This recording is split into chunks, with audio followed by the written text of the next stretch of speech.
મિત્રો ઘણા ટાઈમથી જેની રાહ જોઈ રહ્યા હતા એ આરટી અંતર્ગત 2026માં ધોરણ 1 માટે થઈને પ્રવેશની જાહેરાત છે એ આવી ગયેલી છે. તો આ વિડીયોમાં આપણે તેની આ સઘળી માહિતી લેશું. તો અહીં જણાવેલું છે તે પ્રમાણે જે બાળકો 1 જૂન 2026ના રોજ 6 વર્ષ પૂર્ણ કરેલ હોય તે બાળકો છે તે આ યોજનાનો લાભ લઈ શકશે.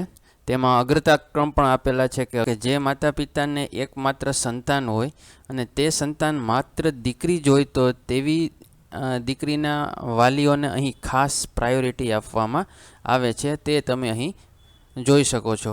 રાજ્ય સરકાર હસ્તકની જે સરકારી આંગણવાડીના અભ્યાસ કરતા બાળકો છે તે લોકોને પ્રાયોરિટી છે. ત્યારબાદ સામાન્ય કેટેગરીના એટલે કે બિન અનામત વર્ગના બાળકો છે તેને પણ અહીં પ્રાયોરિટી આપશે.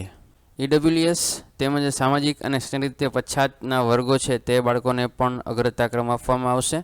આ રીતના એસસી એસટીના જે બાળકો છે 0 થી 20 આંક ધરાવતા ઓબીસી એસસી એસટી અને બીપીએલ કુટુંબના બાળકો છે તે લોકોને, નાથ બાળકો છે, સંભાળ અને સંરક્ષણની જરૂરિયાતવાળું બાળક છે, બાળમજૂર છે અને બાલગૃહના બાળકો છે અને મંદબુદ્ધિના બાળકો છે તેમજ ફરજ દરમિયાન શહીદ થયેલા જે સૈનિકના બાળકો છે તેને પણ અહીં પ્રાધાન્ય આપવામાં આવશે.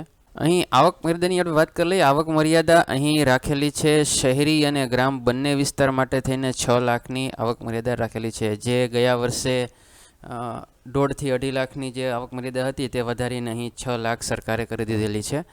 તો અહીં તેના જે ફોર્મ છે તે સ્ટાર્ટિંગ થાય છે 4/6/2026થી સ્ટાર્ટ થઈ જાય છે, એટલે કે શરૂ થઈ જાય છે શનિવારથી, અને 17/4/2026ના રોજ છે તે અહીં પૂરા થશે.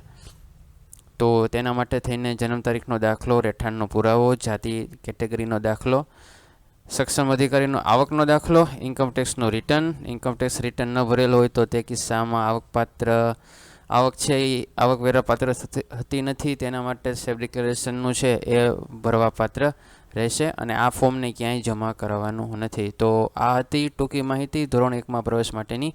ફરી અમે નવો વિડીયો એક લાંબા કન્ટેન્ટ સાથે લઈને આવશું. ફરી મળશું.